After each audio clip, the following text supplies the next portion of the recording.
ان اللہ و ملائکتہ یصلون علی النبی،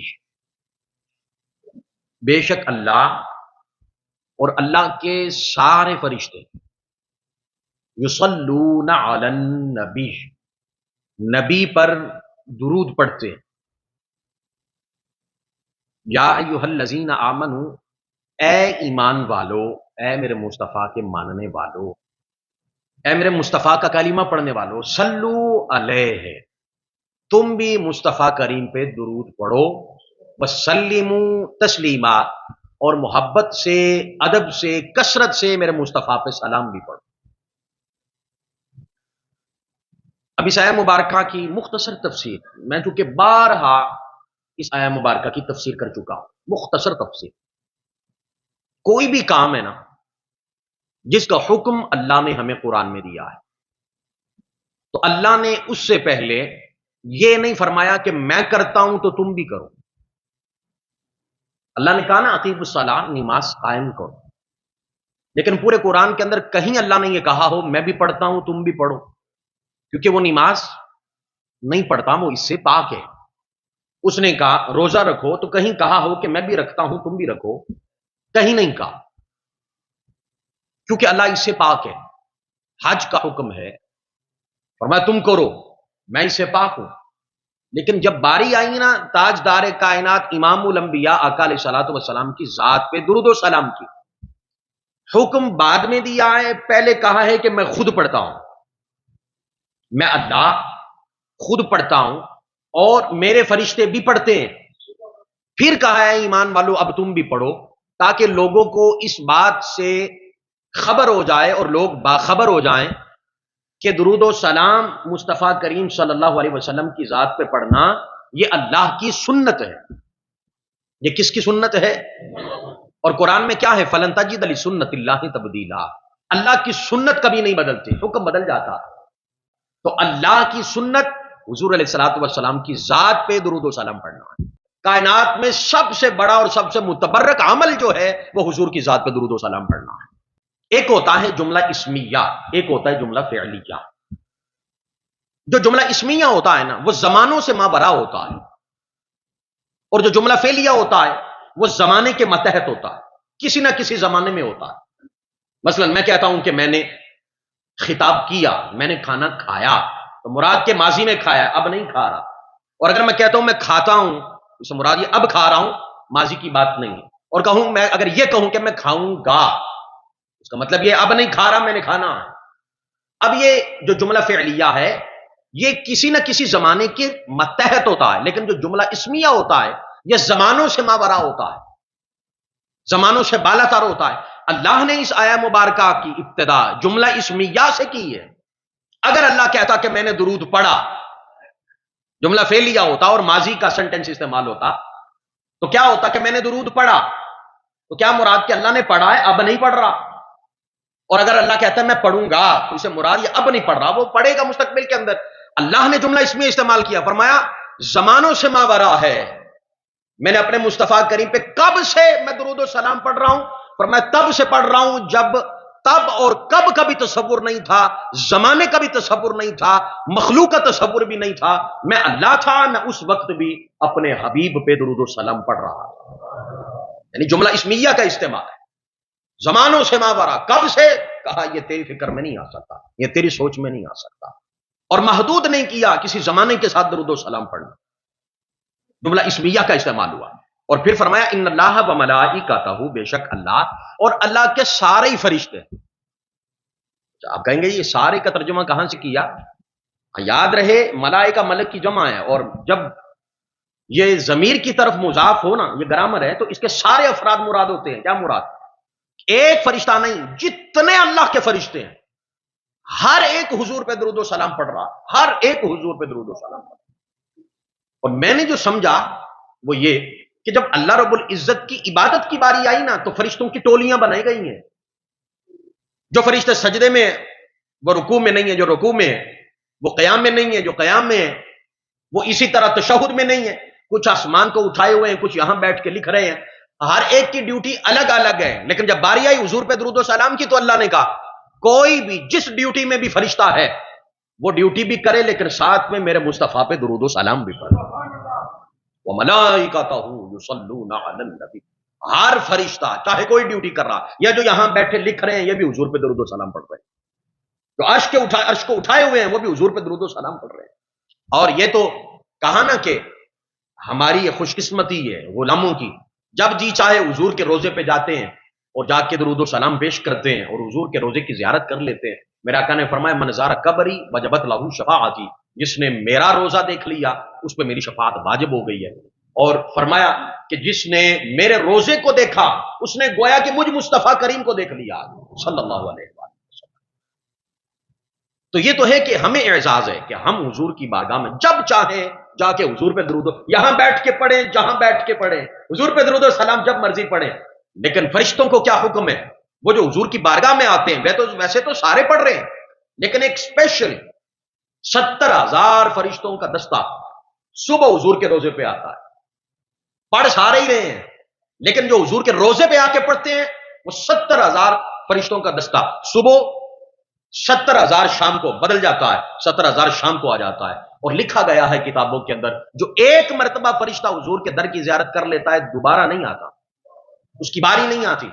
تو اعلیٰ حضرت نے بھی اسی طرف اشارہ کیا نا، اور شیخ کا مفہوم بھی یہی ہے کہ یہ تو ہماری خوش قسمتی ہے کہ ہم جب چاہیں حضور کے دروازے پہ چلے جاتے ہیں، حضور کے در پہ چلے جاتے ہیں. اور یہاں بھی بیٹھ کے آقا علیہ الصلوۃ والسلام پہ چاہیں تو جی بھر کے درود و سلام پڑھیں. فرمایا کہ یہ اعزاز ہے تو حضور کی امت کو عطا کیا گیا اور اللہ نے اپنی سنت عطا فرما دی، اپنی سنت عطا فرما دی. اور ایک اور تشریح وہ کر کے میں آگے بڑھتا ہوں، یہ بھی میں نے بارہا کی ہے لیکن آپ لوگوں کے ذوق کے لیے پھر بیان کرتا ہوں. درود و سلام جو ہے اس کا معنی کیا ہے ذرا اس پہ غور کریں.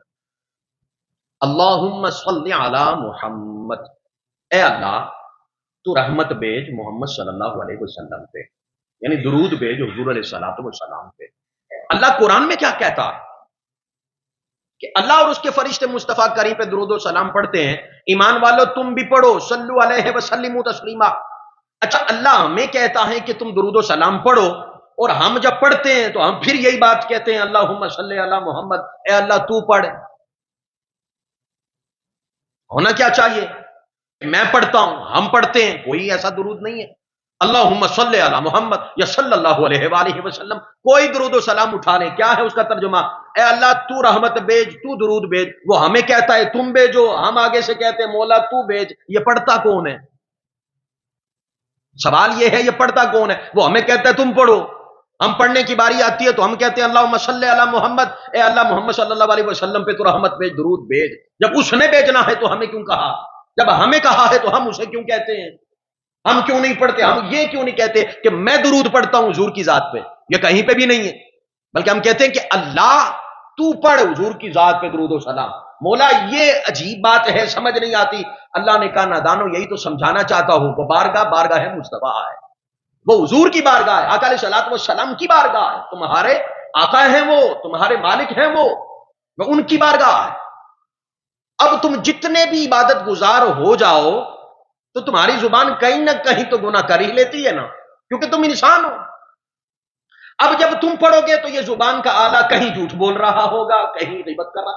اگر کچھ بھی نہ کرے تو ہے تو انسان، اور انسان ہونے کی وجہ سے تم ناقص ہو، تم کامل نہیں ہو. اب میں تمہیں کہوں گا تم درود پڑھو، اب تم نے پڑھنا نہیں ہے کیونکہ بارگاہ بڑی اعلیٰ ہے. تم نے دوبارہ پھر میری بارگاہ میں عرض کرنی ہے مولا تو پڑھ. پر میں پھر اس حبیب، اپنے حبیب کی شایان شان اپنے حبیب پہ درود و سلام پڑھوں گا، وہ تمہاری طرف سے ہو جائے گا. لیکن تم نے نہیں پڑھنا کیونکہ وہ بارگاہ ہے مصطفیٰ کریم ہے، اس کے تم آداب نہیں جانتے. اتنی اونچی بارگاہ ہے، میں اللہ خود پڑھوں گا جو ان کی شان ہے اس کے مطابق. یہ ہے حضور کی شان، یہ ہے میرے آقا کی شان، یہ ہے تاجدار کائنات امام الانبیاء علیہ الصلوۃ والسلام کی شان.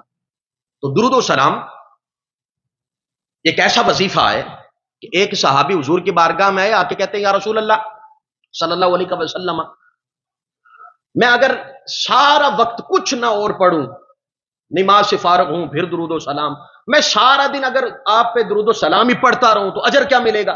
حضور نے فرمایا پھر اس بات کی ضمانت میں دیتا ہوں، اجر تو سائڈ پہ رہ گیا، پھر دنیا میں تیرے نزدیک کوئی غم نہیں آئے گا، اس کی ضمانت میں دیتا ہوں. اور ضامن حضور ہے، ضامن حضور ہے. میں یہ اکثر بات عرض کیا کرتا ہوں کہ کائنات کا سب سے بڑا وظیفہ حضور پہ درود و سلام ہے صلی اللہ علیہ وآلہ۔ کوئی بھی پڑھو، جتنا زبان پہ آسانی کے ساتھ جاری ہو جائے وہ پڑھ لو۔ ہر درود حضور کی شان ہے، ہر درود میں حضور کی شان ہے۔ اور آقا علیہ الصلوۃ والسلام نے فرمایا، حضور فرماتے ہیں، حضور کی حدیث سنیے گا، اذا صلیتم علی فاحسنوا الصلاۃ۔ حضور علیہ الصلوۃ والسلام فرماتے ہیں جب بھی مجھ پہ درود پڑھو نا تو آقا فرماتے ہیں احسن طریقے سے پڑھا کرو، اچھے طریقے سے پڑھا کرو۔ یا رسول اللہ صلی اللہ علیہ وسلم، اس کا کیا فائدہ ہوگا؟ فرمایا پڑھ جیسے بھی پڑھو، درود و سلام ایک واحد عبادت ہے جو رد نہیں ہے، کائنات کی واحد عبادت ہے حضور کی ذات پہ درود و سلام جو رد نہیں ہوتا، رد نہیں ہوتا۔ لیکن حضور نے فرمایا فاحسنوا الصلاۃ، احسن انداز میں پڑھا کرو۔ کیوں؟ فرمایا کہ تمہاری کیفیات جو ہیں اللہ کے ہاں اس پہ بھی اجر دیا جاتا ہے۔ کتنی محبت سے پڑھا تھا، کتنے پیار سے پڑھا تھا، کتنے اہتمام سے پڑھا تھا، اور یہ خیال کر کے کہ میں حضور کی ذات پہ درود و سلام پڑھ رہا ہوں۔ وہ حضرت واصف علی واصف فرماتے ہیں نا کہ ادھر تم درود و سلام پڑھو اور آنکھوں سے آنسو نکل آئیں، سمجھ لو ادھر حاضری ہو گئی، حضور کی بارگاہ میں حاضری ہو گئی ہے صلی اللہ علیہ وسلم۔ یہ کیفیات ہیں، اور کیفیات پہ لڑنا نہیں چاہیے، کیفیات پہ جھگڑا نہیں کرنا چاہیے۔ میں چند حدیثیں کیفیات پہ سنا دیتا ہوں۔ آقا علیہ الصلوۃ والسلام نے فرمایا کہ میدان معاشر ایک بندہ جہنم کے کنارے پہ کھڑا ہوگا۔ اب کیا رہ گیا؟ اسے جہنم کے کنارے پہ کھڑا کر دیا گیا، بس اب اسے جہنم میں پھینکنا باقی رہ گیا۔ آقا علیہ الصلوۃ والسلام نے فرمایا ایک بندہ جہنم کے کنارے پہ کھڑا ہوگا، فرمایا دیکھتے ہی دیکھتے اللہ رب العزت فرمائے گا اسے جنت میں بھیج دو، میں نے اسے معاف کر دیا ہے۔ یا رسول اللہ کون سا عمل ہوگا؟ فرمایا جب کبھی بھی تم بیٹھے بیٹھے کوئی بات سن کے تمہارے جسم کے اندر لرزہ طاری ہوتا ہے، کیفیت آتی ہے، حضور فرماتے ہیں کہ وہ جو کیفیت ہے اللہ رب العزت اس کے اعمال میں وہ نظر آ جائے گی، وہ صرف ایک کیفیت نظر آ جائے گی۔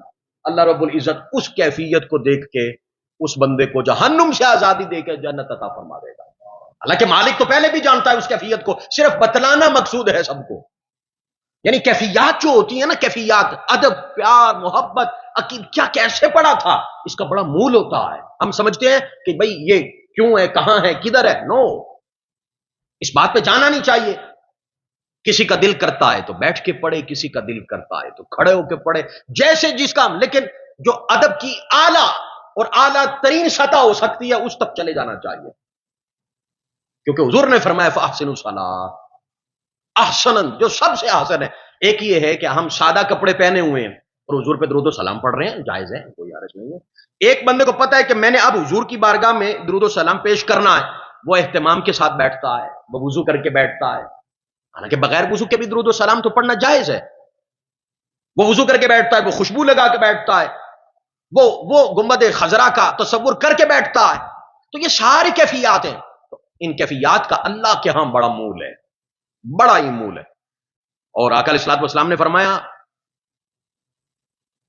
کل قیامت کے دن کوئی بندہ جو پل صراط پہ چل رہا ہوگا اور چلنا اس کے لیے محال نظر آ رہا ہوگا، پل صراط سے گزرنا مشکل نظر آ رہا ہوگا، فرمایا جو دنیا میں اس پہ مجھ پہ درود و سلام پڑا ہوگا نا، وہ اسے سہارا دے گا اور سہارا دے کے پل صراط سے اسے دوسری طرف جنت میں لے کے چلا جائے گا۔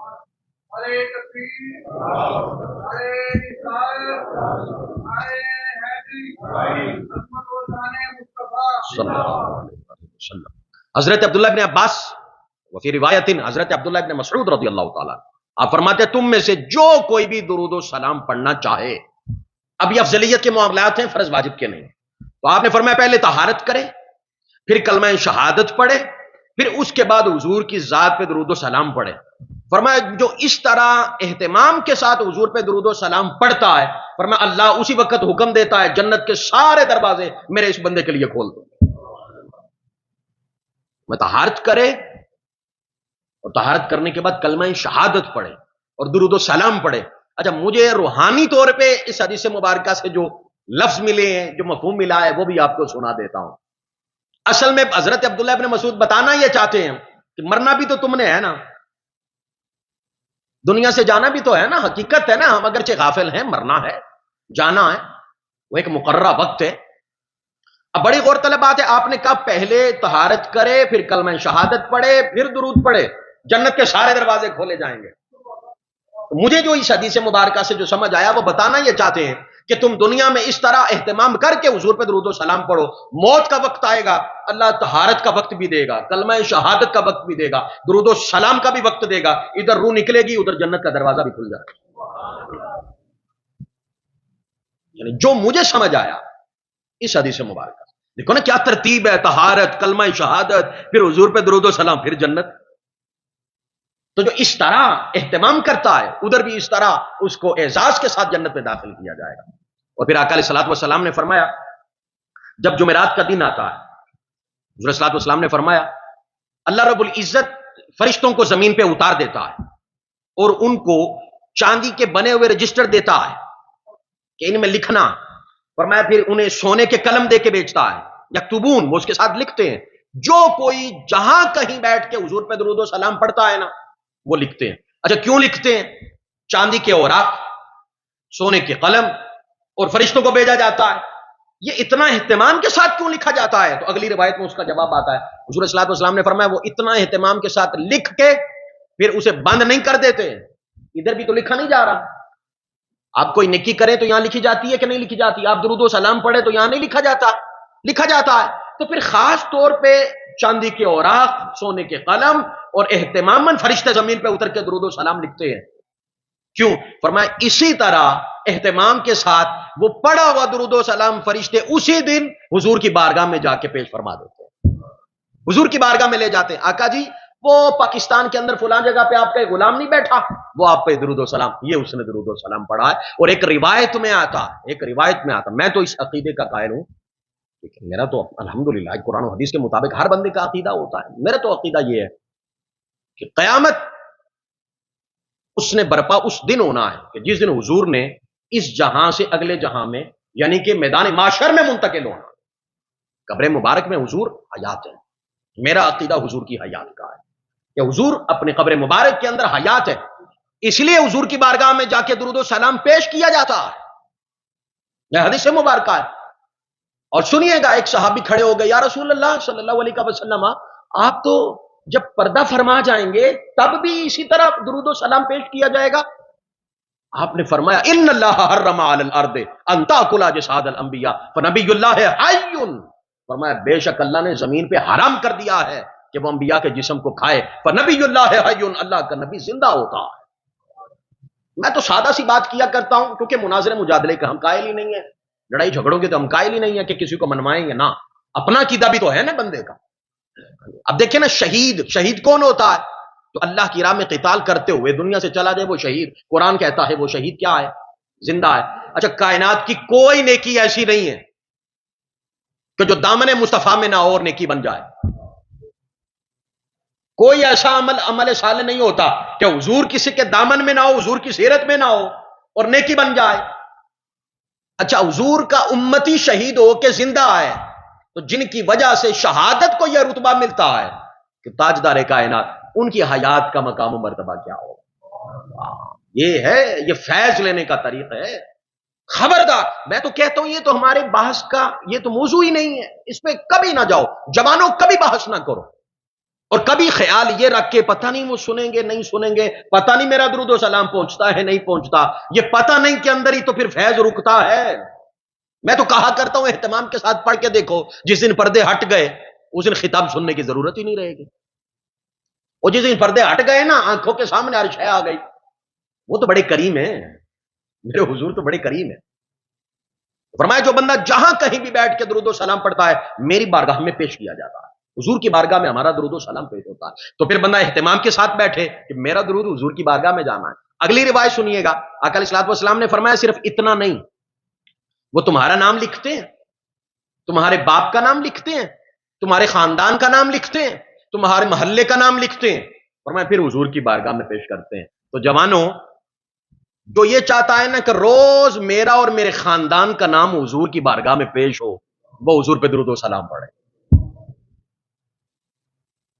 اور عاشقوں کی زبان کی بات کروں تو وہ یہ، ہم تو ثواب کے قائل ہی نہیں، ہم تو کہتے ہیں بس حضور قبول فرما لے، ثواب اپنی جگہ پہ، وہ جب حضور نے قبول فرما لینا ہے اس کے بعد پھر ثواب کی طلب نہیں رہتی، ثواب کی طلب نہیں رہتی۔ میرے آقا علیہ الصلوۃ والسلام نے فرمایا، حضور علیہ الصلوۃ والسلام فرماتے ہیں مجھ پہ کثرت کے ساتھ درود و سلام پڑھا کرو۔ آقا جی فائدہ کیا ہوگا؟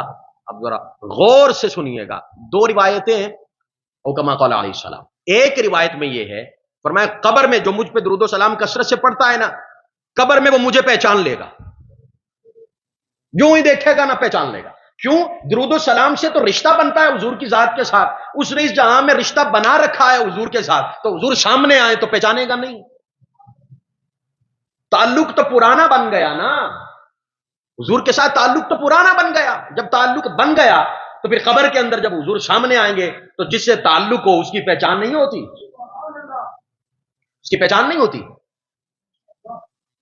فرمایا کہ جو بندہ مجھ پہ، ایک تو روایت یہ جو مجھ پہ کثرت کے ساتھ درود و سلام پڑھتا ہے نا، قبر میں وہ مجھے پہچان لے گا۔ اور اگلی بات سنیے گا، کیا کہنے میرے آقا کے، میرے آقا علیہ الصلوۃ والسلام پتہ کیا فرماتے ہیں؟ فرماتے ہیں اگر کوئی مجھے نہ پہچان سکا لیکن مجھ پہ درود و سلام پڑھتا رہا، قبر میں مصطفیٰ اسے پہچان لوں گا۔ فرمایا وہ نہ پہچان سکا تو میں پہچان لوں گا کہ یہ میرا غلام ہے، یہ مجھ پہ درود و سلام پڑھا کرتا تھا۔ اور پھر حضور پہچان کریں تو اس سے بڑھ کے کوئی اعزاز کی بات ہے؟ حضور نے یہی کہنا نا میرا غلام ہے۔ وہ فرشتوں تم پوچھ رہے ہو نا یہ میرا غلام ہے، تو آقا نے دو باتیں فرمایا جو درود و سلام پڑھتا ہے مجھے پہچانے گا، نہ پہچان سکا تو میں پہچانوں گا۔ فرمایا ہر حال میں حضور کی پہچان اسے نصیب ہوگی جو حضور پہ کثرت کے ساتھ درود و سلام پڑھتا ہے، ادب اور احترام کے ساتھ حضور کی ذات پہ درود و سلام پڑھتا ہے۔ اور سنیے میرے آقا علیہ الصلوۃ والسلام ارشاد فرماتے ہیں،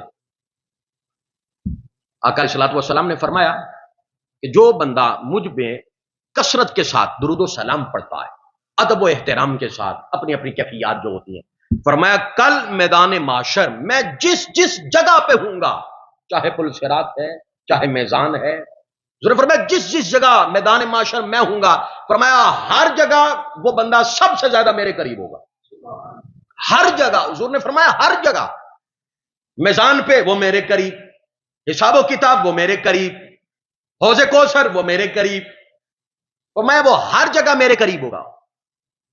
کتنا بڑا اعزاز ہے، کتنا بڑا اعزاز ہے۔ اور ایک روایت میں تو یہ آتا ہے جو چاہتا ہے نا کہ میدان معاشر جسے میری قربت نصیب ہو جائے، میدان معاشر میرے قریب آ جائے اور میں مجھ پہ درود و سلام پڑھے، اور میں نے پچھلے جمعے میں بھی عرض کیا تھا نا جو حضور کے ساتھ ہوگا اس کا بلا حساب ہوگا۔ فرشتے آ کے حساب کے دیکھیں گے، اچھا حضور کے پاس بیٹھا ہوا ہے تو کیا کہیں گے؟ اٹھ حساب دے، اٹھ سانو حساب دے نا، حضور کے ساتھ بیٹھا ہے اس کا تو حساب ہو گیا۔ دنیا میں صحبتیں ان کے فائدے ہوتے ہیں، میدان معاشر جو حضور کی صحبت میں بیٹھا ہوگا اسے فائدہ نہیں ملے گا، تو وہ کیسے ملے گا؟ وہ حضور کی ذات پر کثرت اور ادب کے ساتھ درود و سلام پڑھنے سے۔ اور آقا علیہ الصلوۃ والسلام نے فرمایا، حضور فرماتے جو بندہ کثرت کے ساتھ جمعرات کو اور جمعے کو، اور ایک روایت میں آتا ہے جمعہ اور جمعرات یعنی شب جمعہ درمیانی شب جو آتی ہے، فرمایا جو بندہ کثرت کے ساتھ جمعرات کو میری ذات پہ درود و سلام پڑھتا ہے کثرت کے ساتھ، آقا علیہ الصلوۃ والسلام نے فرمایا میں ضمانت دیتا ہوں اللہ اس کی 100 حاجات کو پورا فرما دیتا۔ کتنی جی؟ 100 حاجات کو، جو جمعرات کو اہتمام کے ساتھ حضور کی ذات پہ درود و سلام پڑھتا، ضامن حضور ہیں، میرے آقا نے فرمایا، حدیث مبارکہ ہے۔ اچھا آگے حضور تفصیل میں پتہ کیا فرماتے ہیں؟ آقا علیہ الصلوۃ والسلام نے فرمایا کتنی حاجات؟ 100 حاجات، فرمایا 70 اللہ آخرت میں پوری کرے گا، 30 اس جہاں میں پوری فرمائے گا، 30 یہاں اور 70 وہاں۔ میدان معاشر زیادہ رکھی ہیں کیونکہ وہ کڑا دن ہوگا، وہ کھڑا دن ہوگا، وہاں 70، اور جو ہر جمعرات ہی پڑھتا رہے تو بیٹھ کے کیلکولیشن کر لے۔ اور میں نے پہلے کہا نا ضامن حضور ہے صلی اللہ علیہ وآلہ وسلم، ضامن میرے آقا۔ اب جو بندہ نجات چاہتا ہے، حضور کا قرب چاہتا ہے، اور میں ایک مثال دے کے، میں چونکہ اب یہ اسٹریٹجی تھوڑی سی چینج کی ہے خطاب کی، آخری 4-5 منٹ جو احباب باہر لیٹ آتے ہیں ان کے لیے میں خلاصہ اپنے خطاب کا بیان کروں گا، لیکن آپ یہ بات کر کے اس کے بعد میں خلاصے کی طرف آتا ہوں۔ دیکھیں دنیا کا کیا اصول ہے،